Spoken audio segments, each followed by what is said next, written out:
Okay, hi. Hi. My name's Nicole. My last name's Glaros, and the quick background on me is I was an entrepreneur 3 times. Then I started supporting and investing in early stage startups. I was with this little company in Colorado called Techstars almost from the beginning. I left in 2002. Since then, I've been investing and mentoring Colorado companies. I also run a performance program for early stage founders. I do a little bit of investing, and I'm trying to bring a women's professional soccer team to Colorado. So yes. So I have a lot on my plate. I also have 2 children, and I'm happily married, and I travel a lot. So I became very fascinated with this concept of how to effectively time manage.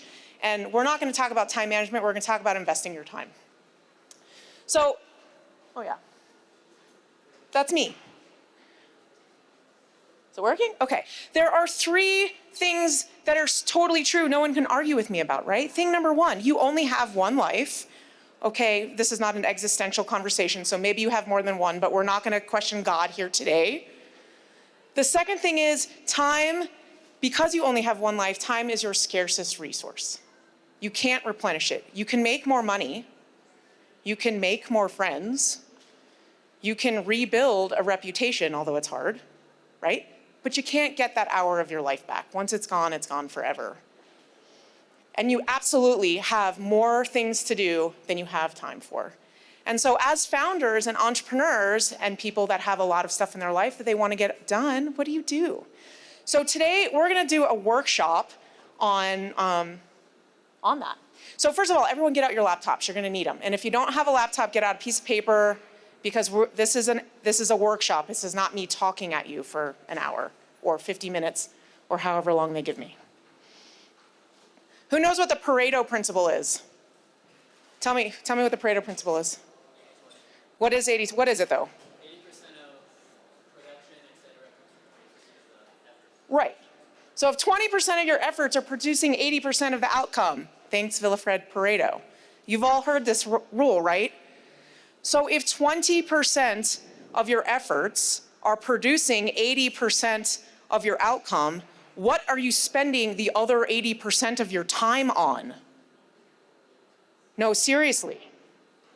If you could spend all of your time on your 20%, what would that do to your productivity? What would that do to your goals? What would that do to your life? That's what we're going to work on today, a little bit, okay? So we want to help you focus on the 20%. We want to help you figure out what the 20% is that is producing that outcome, and so that you can figure out what's in the 80%, so that you can delegate that 80%, remove it, or delay it. We're going to actually do an exercise on this. So, your wildly important goal. This is an exercise that comes out of a book called the 4DX, 4 Disciplines of Execution. Has anyone read it? No one's read it? Okay, write that down. Here's a book you should read, 4 Disciplines of Execution. Your wildly important goal is you can only focus on really one thing at a time. One thing, okay? What is your wildly important goal? What is your personal or work wildly important goal? So what I want you to do is I want you to take 3 minutes and I want you to work on what your wildly important goal is. Here's the trick. I want you to articulate it from X to Y by when. Okay? So as an example, I want to go from 50K to 250K in revenue by December 31st, 2024. Okay? Does that make sense? I'm going to give you 3 minutes. By the way, 3 minutes is not enough time. This exercise, I usually do this exercise with entrepreneurs. This exercise takes founders usually weeks. There is no way you're going to get close in 3 minutes, but you're going to get directionally correct. You're going to have topical correctness. Okay? So 3 minutes to write down what you think your wildly important goal is, and I want you to articulate it from X to Y by when. Go.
Got about 1 minute.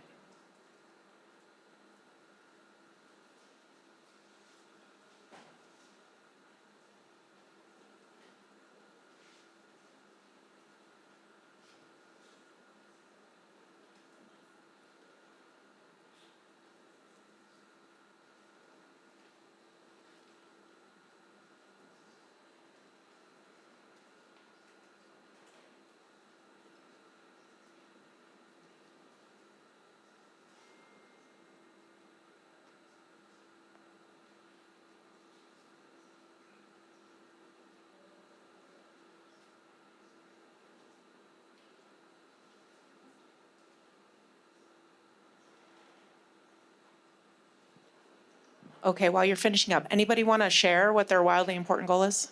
Anyone feel brave? Yeah? I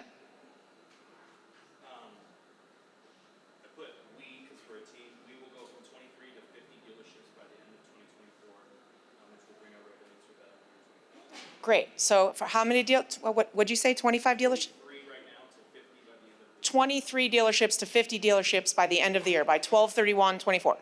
I love it. Okay. Did anybody have a hard time with this? I know y'all are lying. Okay. One person over here. What was hard? Multiple areas of life. Yep. This is one of the reasons why this is challenging. How do I pick the thing? It gets really hard. Do you know what happens when you focus on 5 things? None of them get done. Who sets goals every year? Who finishes those goals every year? It's because you set more than one goal. Okay? So, this is an exercise in discipline, in what is wildly important to you. It doesn't have to be work related, it can be home related. It can be kid related. It can be personal finance related. It doesn't matter what it is. Pick your thing and focus on it. And make it measurable. Figure out what your measures are. This is a really hard exercise. We just did it in 3 minutes, okay? Yours is not final, I promise. But if you focus on this will help. Okay, so I want you to write, you've got your sentence, you've got your wildly important goal. Put a little box around it. We're gonna come back to it, okay? Now what I want you to do is spend 3 minutes. I want you to write down 3 behaviors that you will take to help you accomplish your goal. Okay, so if I'm gonna go from 25 dealerships to 50 dealerships, what's a leading behavior that he can do to get him there? I know you know what you're gonna do, but I'm asking everybody else. What do you guys think? What can he do?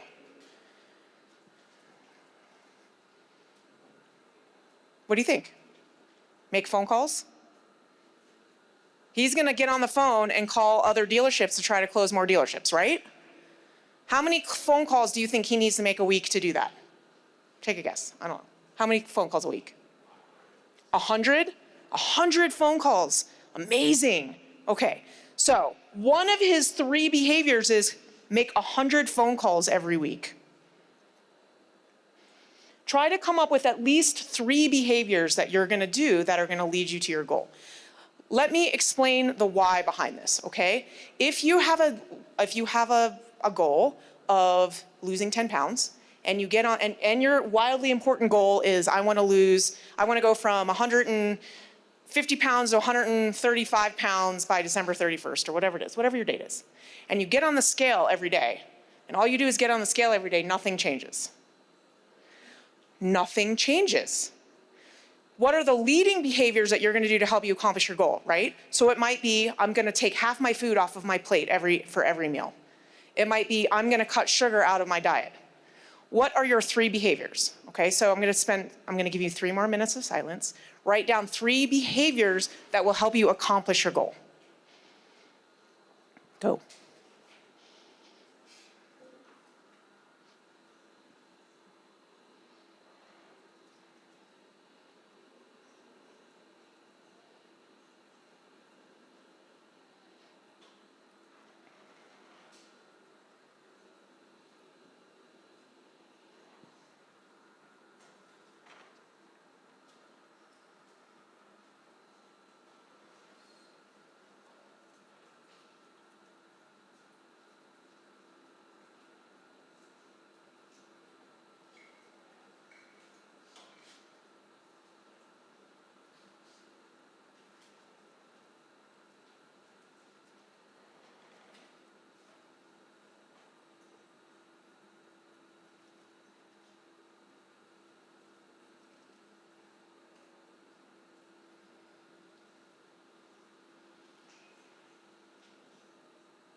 You got about 1 more minute.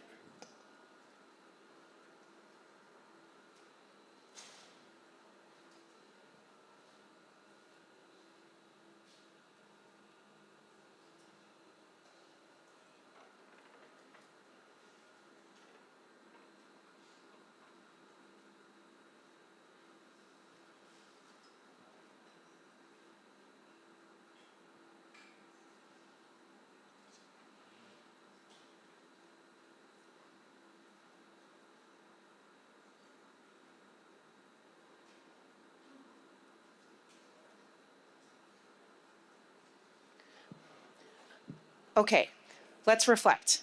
What came up for you? Who would like to share? So scared, yeah. Reach out to find college athletes, make understand that post-college success in the workforce. Okay, what was your wig, first of all? Oh, it was, well, I kind of changed it while doing this. It's okay. So I put pretty much to go from an outline to a program to present to Ohio State by June of 2025. Oh, to go from an outline to a presentation by June of 2025. Let's do August or September because they'll not be there during that time. Okay, August 2025, got it. So tell me one behavior that you're gonna take to help you accomplish that goal. Yep, so reach out and then focus on the most relevant topics based on these conversations to create a conversation to start. Focus on the most relevant topics. How do you know it's gonna be a relevant topic? Through the conversations that I have with the athletes. Okay, Former athletes. so there's a certain number of conversations that you need to have? Okay. And then are you trying to pull out themes from those conversations? Okay, so what I'm trying to help her do is refine a little bit, okay? The more refining you can do, the easier it is for you to sit down so when you like have to sit down and work on your big thing, what happens is it's so big, it's scary, and you don't know where to start. It's hard, right? And there's actually biological reasons why our brain doesn't want to do hard things. There's actually biology involved. Your brain is the largest consumer of sugar, of calories in your body. And so the more you think, the more calories are consumed. And back when we were cavemen, this was bad. You needed to survive, okay? So your brain's gonna naturally want to do the easiest thing. So when you're sitting there and you're trying to make progress on your most important goal and you don't know how to make progress, what are you gonna do? You're gonna check your email, because that's easy. So what we're trying to do is help you refine to get as easy as possible so it becomes very clear what step you need to take to move towards your wildly important goal. Does that make sense? Okay. Anything come up for anyone else that you want to mention? Who struggled with this? Yeah, lots of people, right? It's hard. Do you understand the objective? Do you understand why that's important? Yeah. Okay, cool. So put a box around all that. We're gonna come back to it. You're gonna schedule this stuff, but we're gonna come back to it. Your wildly important goal is not your only priority in life. You have other things that you need to do. You can't spend 15 hours a day working on this, right? So what I want you to do is take 3 minutes and I want you to write down what your other 20% themes are. What else is in your 20%? It's probably time with family. It might be your health. It might be the part of your job. Like you do have a job, right? You need to actually be answering emails. Write down the themes. So I'll give you 2 minutes to do that because sometimes it's hard to think through them. I'm just giving you some examples. Yours might be different. Don't follow my lead.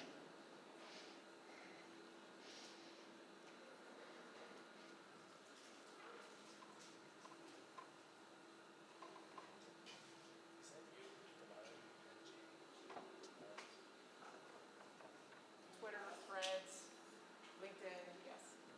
That's how you can get me on all those things. Which 20% is this? It's your 20%, the other things that are important in your life. What are the other important things in your life that you need to make sure you're moving forward, that you're spending time on? So the other 80% is not important. The other 80% is not important. That's right. This is an exercise in helping you identify what is important and what is not important. It's going to get a lot harder in a second, you'll see, if it's not yet.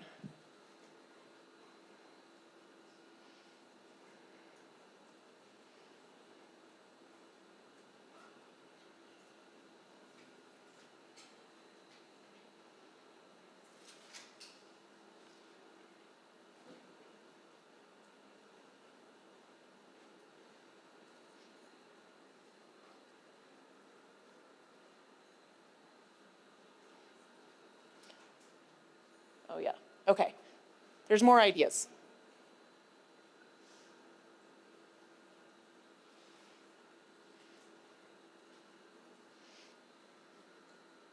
I'll give you about 1 more minute.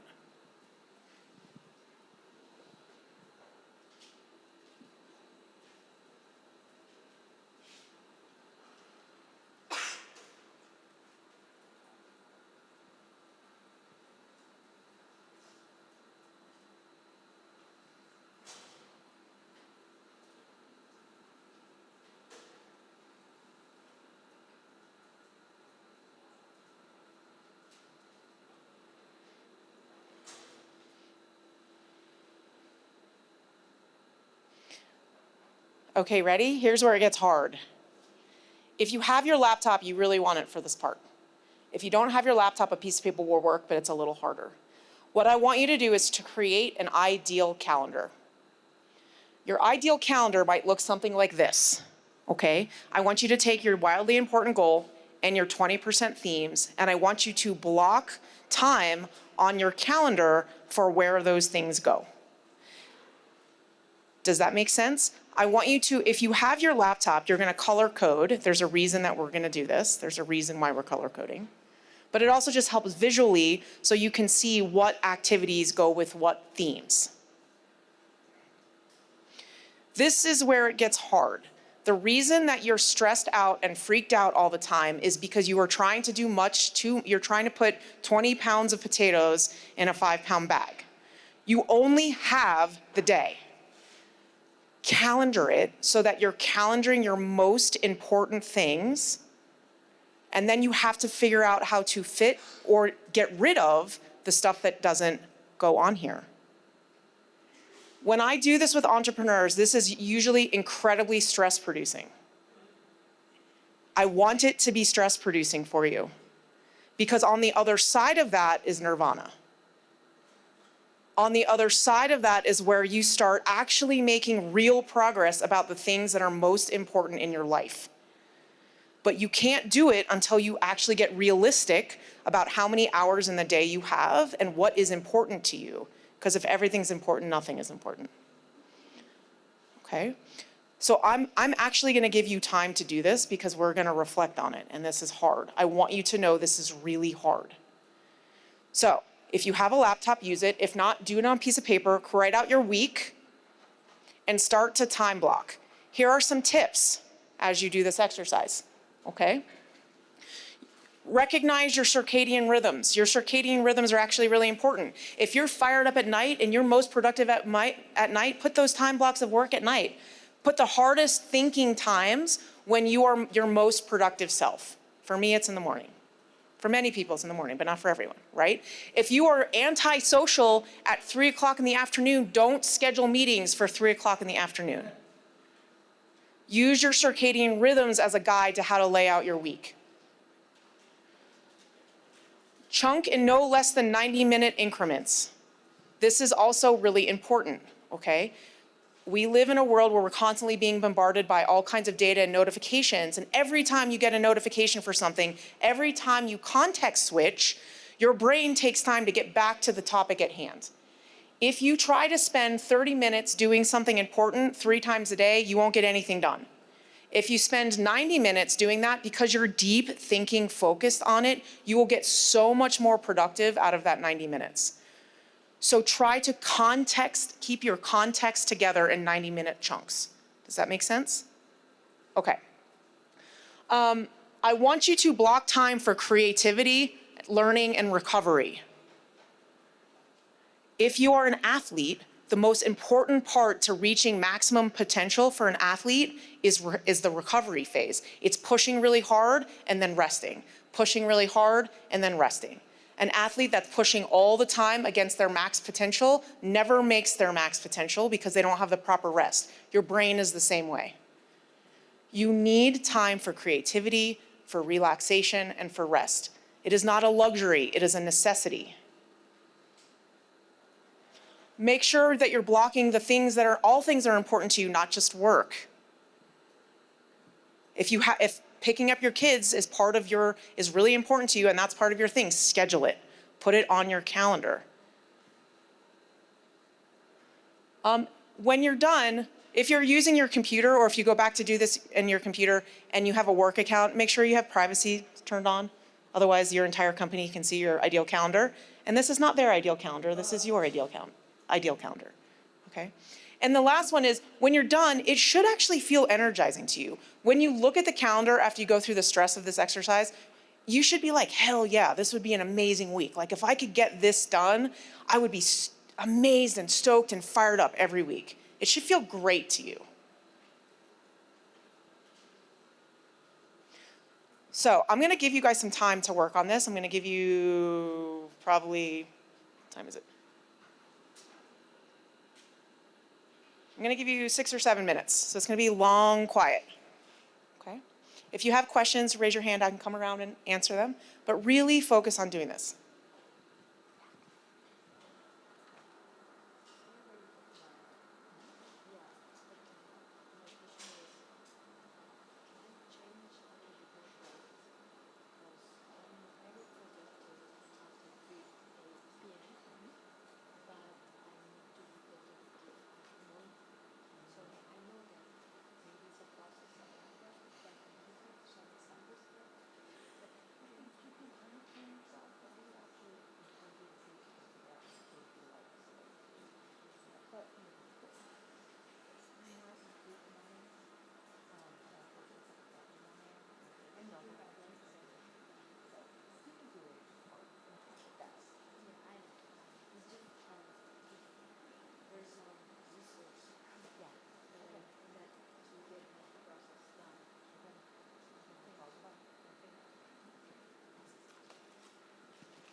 No, it's like, it's not 30.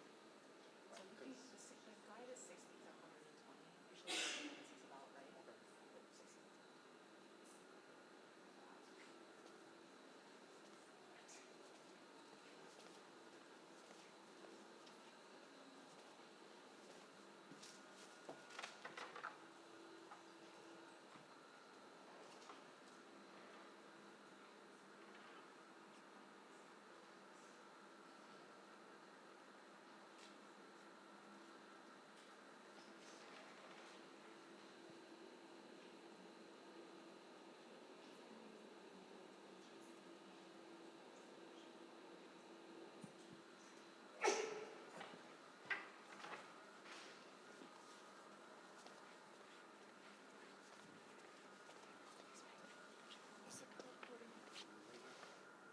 No, if you did it now, it'd be awesome.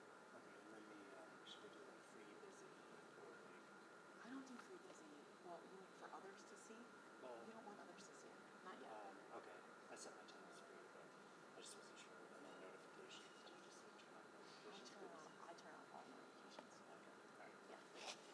Color coding is important, so you know what activity that you're spending time with. So in a second, because we're going to use a booking, we'll talk about using booking tools and how you can use a booking tool to color code, so then you can like measure. We'll talk about these things. You'll get it. In terms of question for you. So in terms of color coding, are we just color coding these 3 tasks, or are we color coding The these 3 themes, sections? yeah, the themes. Like I just would color code the themes, Oh, okay. so that you know that we're doing an activity that falls into the theme. Okay. Color code that. The recovery time, do you include that inside the 90-minute increment of 15 to 20 minutes of it, or how do you think about that? I don't. It's after. But like recovery time for me is days. Like I have days. Like I'll have Tuesdays and Thursdays on my calendar. There's nothing. I love for nothing. So what I mean is, it's not 15 minutes of recovery time. It's like big space for your creativity, for your thinking, for your exploration. You do need recovery after 90 minutes, but it can be refilling your coffee cup, or like going for a walking meeting, or just going to the restroom or something, just to try to move your blood. You know, the help.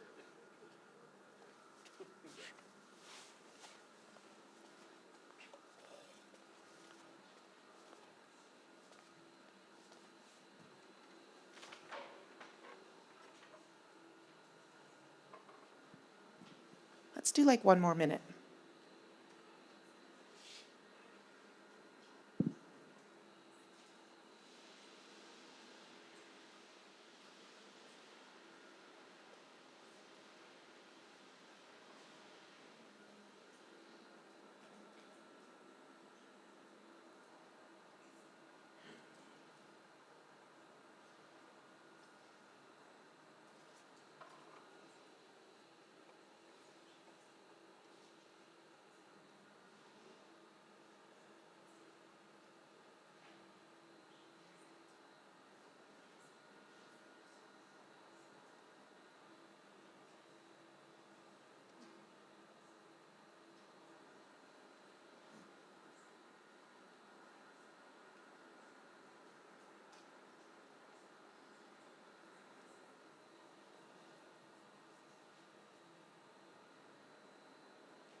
Okay, let's reflect.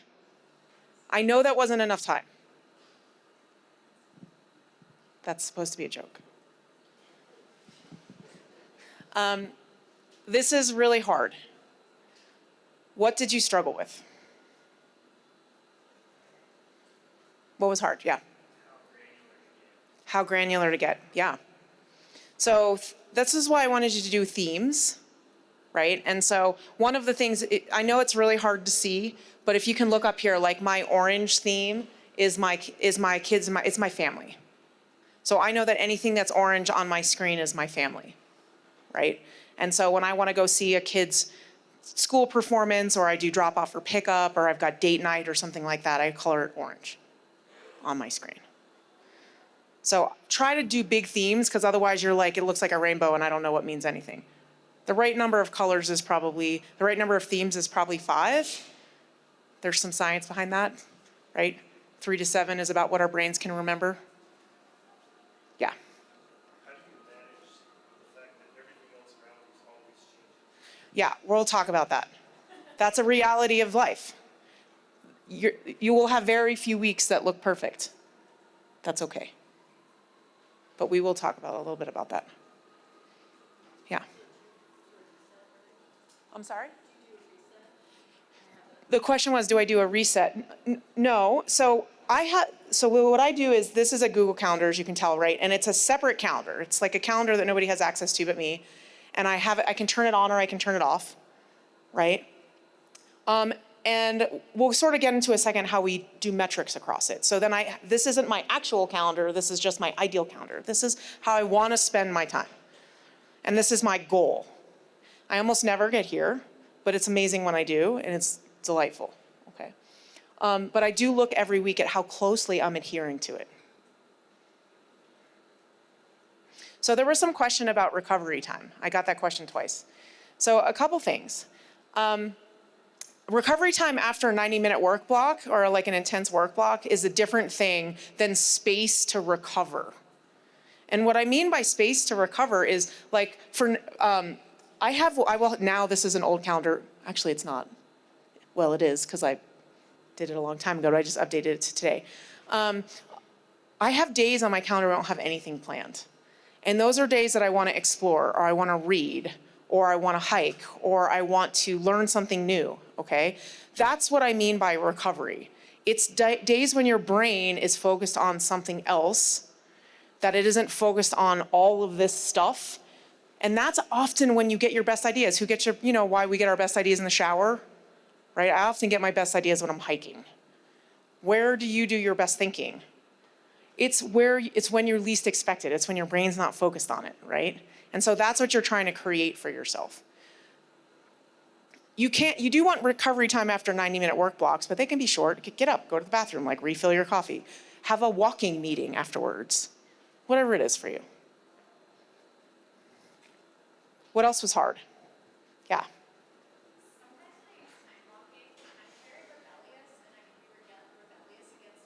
Yes. And I feel like I put myself in this tight container and then I just want to say, calendar, whatever. Who feels like that? Who feels like that? I totally agree.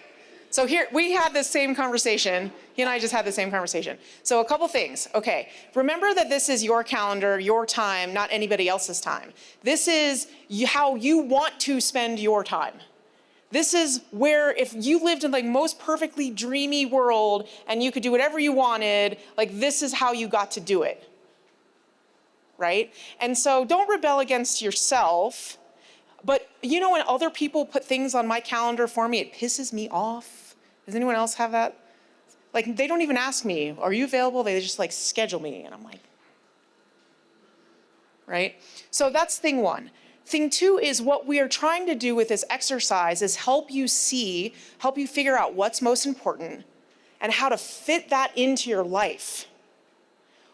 You're trying to build a discipline around focusing on what is important. And once you get good at that discipline, you don't need the calendar anymore. You don't need to study this calendar every day. What you're trying to do is get very realistic with yourself about how to push the major themes in your life forward. Your wildly important goal and the other things that are really important to you. Because what usually happens is we go to work, we show up, we open up our email, we sit there and we do email, we take the meetings that other people put on our calendar, and then the day is gone and we haven't done anything to move anything forward that's important in our life. This is how you are investing your time rather than spending your time.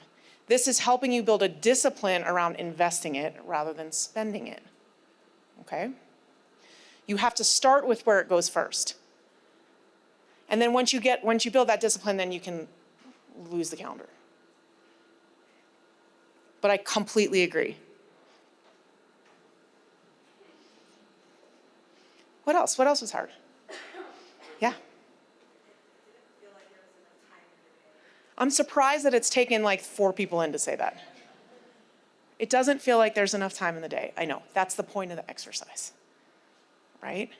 Because when you really, like what happens, I think a lot is we go, there's not enough time, there's not enough time, there's not enough time, and we spin ourselves up, and then we're in this story about there's not enough time, and we're continuously telling ourselves there's not enough time, or that's a story that's on repeat in our heads. Does anyone not have that story on repeat in their head? Yeah, that's what I thought, okay? So what we're trying to do here is make sure that you are creating the time for what's important to you, and then we're trying to figure out how to get rid of the rest of it. You're focused on too many things that don't move the needle. You're focused on your 80%. The 80% is taking over your life. You need the 20% to take over, and you have to be intentional about it. You can't just let it happen. You have to drive it. If it drives you, that's where you get into these stories of like, I don't have enough time. And you're right, you don't. By following a discipline, you will eventually get there. Yeah. For me, one of the challenges I have is the rest, the exercise, and enough sleep. Yeah. So I don't know if you can see on here, but I like green is exercise. It's really important for me. I spend a ton of time, I invest a ton of time every week. I cannot be my best self, I cannot do my best work unless I have the right proper sleep and exercise and diet for what it's worth. So that stuff is not stuff I'm trying to squeeze into the cracks. I actually prioritize it. Because I make a lot of really hard decisions every day. We're making hiring and firing decisions every day, making interest rate decisions every day. Like there's big decisions that we're making. I need to show up with my best self or that negatively impacts everyone and everything that I'm working on. So do you. It is okay to prioritize yourself. Put your own mask on before you help your neighbor, right? There's a reason that rule exists. There was a question here, yeah. I almost love everything that I done for my work. Yeah. But sometimes I feel burnt out with my own brain. Yeah. So So she said, I love everything that I've done with my wig, almost everything I've done with my wig, but I feel burned out with my own brain. Okay, so remember that whole thing about rest? You gotta rest. Sleep at night is really important. Vacations are actually really important. I want to start a movement in the United States. It's like everyone gets an entire month off every year, just like they do in Europe. August, everyone gets August off. Wouldn't that be amazing? Think how more productive and happy the whole country would be if we did that. We're not all in the position that we can take those kind of chunks. I recognize that. But if you can, do it. And if you can't, at least try as best as you can on the weekends to decompress and unplug, right? And I think if you're in an environment where they're constantly bombarding you, maybe it's okay if you're the leader that stands up and says, hey, listen, the way that I can show up and be my best self on Mondays is if I'm resting and sleeping on Saturday and Sunday. I will not be responding to emails on Saturday and Sunday. If it's an emergency, text me. Somebody must be bleeding out. You can be the leader and set that trend inside your company.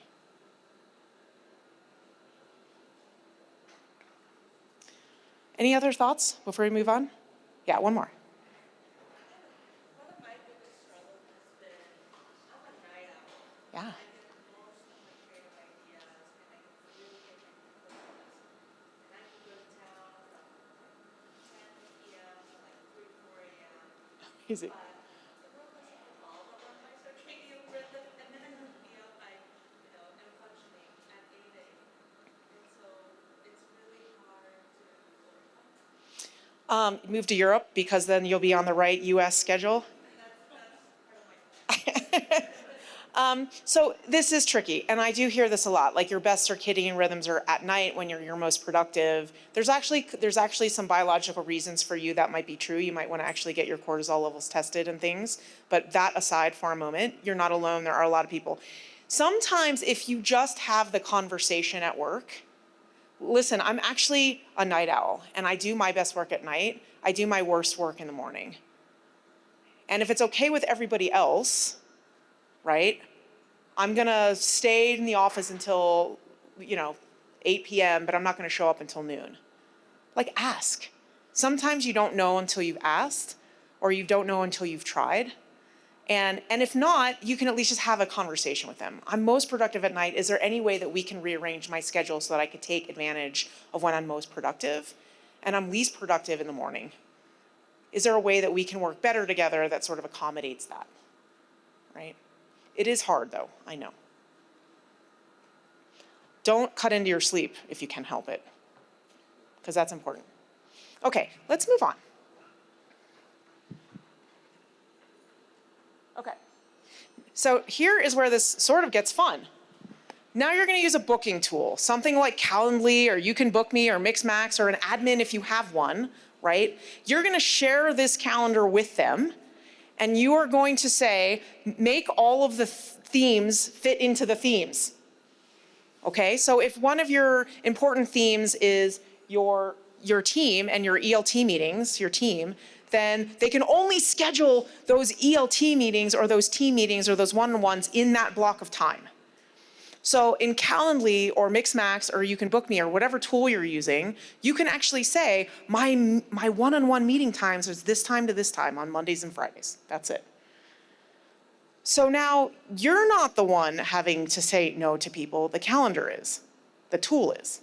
You're letting the tool help you with your discipline. Okay? Hey, but Nicole, you're not available for 8 weeks.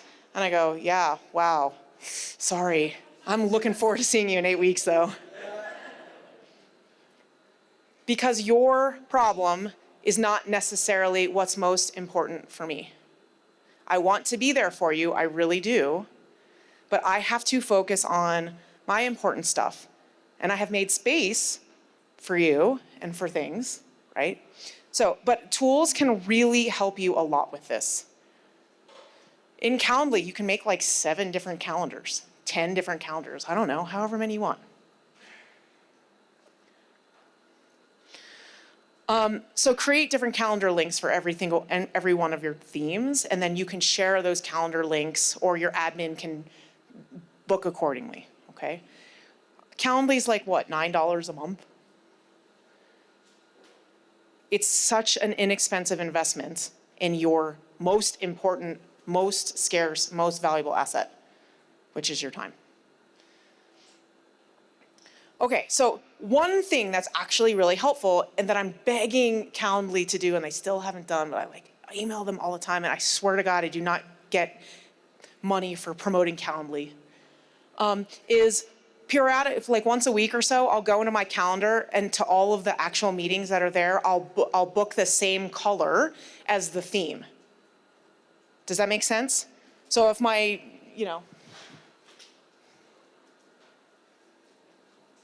okay, so my meetings are blue. And so I will go into my calendar with all the Calendly links. Calendly doesn't like automatically make all my meetings blue. I'll go in and I'll just reschedule. I'll make the color of every single one of those events blue.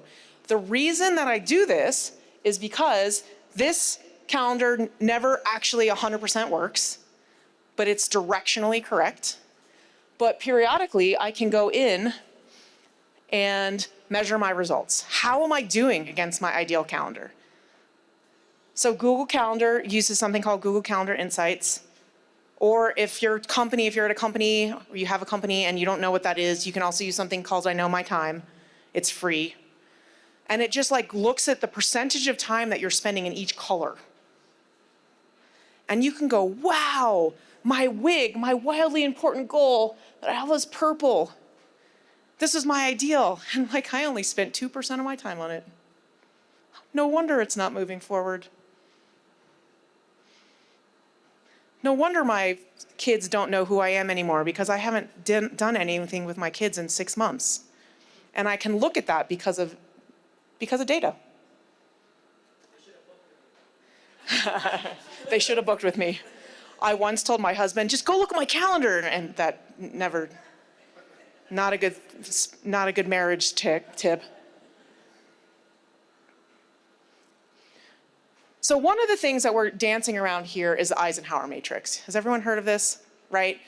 What's important versus not important, and also urgent versus not urgent. Where do people spend most of their time? Right here. Stop doing that. Stop doing that. Okay, clearly you want to do what's urgent and important first. And this calendar, this thing that we're working on right now, will help you spend more time in what's important. And actually, you will find that the urgent stuff happens less and less. The more you spend, the more you invest your time in the important, the less urgent things come up.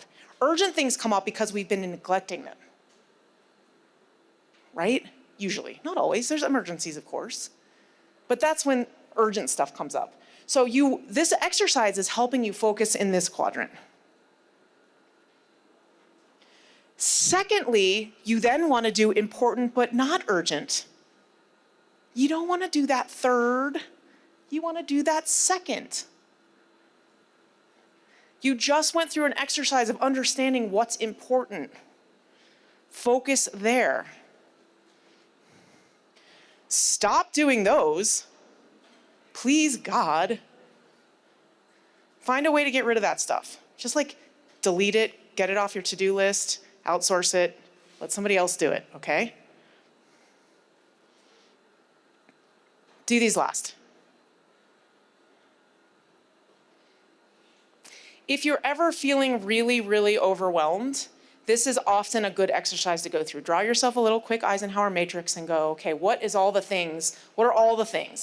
And I'm gonna write them all down and I'm gonna put them in the right boxes and then I'm gonna go there first.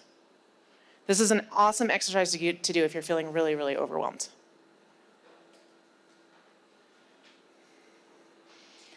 Okay, some realities. You can't fit it all in, it's the whole point. I want you to acknowledge that. When you finally figured it out and you actually map to it, then you can start focusing on what's important, right? Travel blows everything up all the time. Every time I get on an airplane, like my schedule goes to shit for like a month afterwards. I can't ever figure out how to stop doing that. I've tried and it just doesn't happen. So I just kind of give into it, it's okay. If you don't plan ahead, things will blow up. So if you don't plan ahead your family vacation, if you don't plan ahead your quarterly meetings or your end of year review or whatever it is that you have to do, that big, big project that the deadline is Friday, like plan ahead, block your calendar for that wildly important thing, okay? You must learn to let go of the urgent. You have to learn how to say no. It's not optional. Especially here in Colorado, we really hate disappointing people. We hate letting people down. We hate telling people no. But when we carry other people's burdens for them, you know what that does to them and us? It holds them back from learning how to use their own creativity and ingenuity to solve problems. And it holds you back from making progress on what is important for you. I'm not saying don't help people. That is not what I'm saying. I'm saying don't solve their problems for them. Usually when stuff comes up, it's urgent for them. That's because they didn't do something. The best thing you can do in those moments is say, help them think through what they're gonna do next, but you don't do it for them. You must learn to delegate and you must learn what you're best at and focus there. If you're weak at something and it's like taking up most of your calendar time, like don't try to get good at it. Figure out how to get somebody else that's awesome at it to do it for you. If it's a colleague, if it's outsourcing, whatever, trade. Like I'm really good at spreadsheets. I'll do your spreadsheet for you if you do the design for me. Figure out what you're awesome at that comes really easy to you, that brings energy for you. Focus there. If it's really hard for you and it sucks and it's energy draining, you hate doing it, see if you can get it off your schedule, off your to-do list.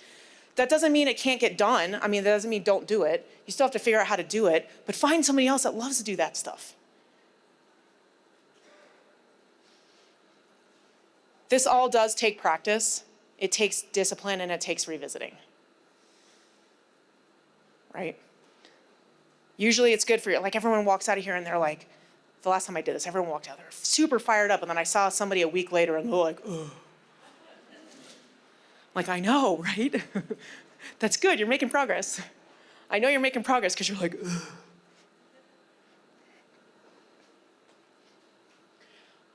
I want you to learn how to invest your time because you really only have this one life. And it's such a beautiful place. And when somebody is living inside of what they're awesome at and making progress against the things that they are most important, have you known somebody like that? You ever seen somebody that's actually like living what they're awesome at? It's magical. You can do that too. It has to be intentional though. You just can't let it happen. You have to direct it. My name is Nicole. You can reach me here. I help early stage founders, but I also do a lot of other things. But I'm hoping that you guys got something out of this, something that's usable, that you can take away that helps improve your everyday. Thank you.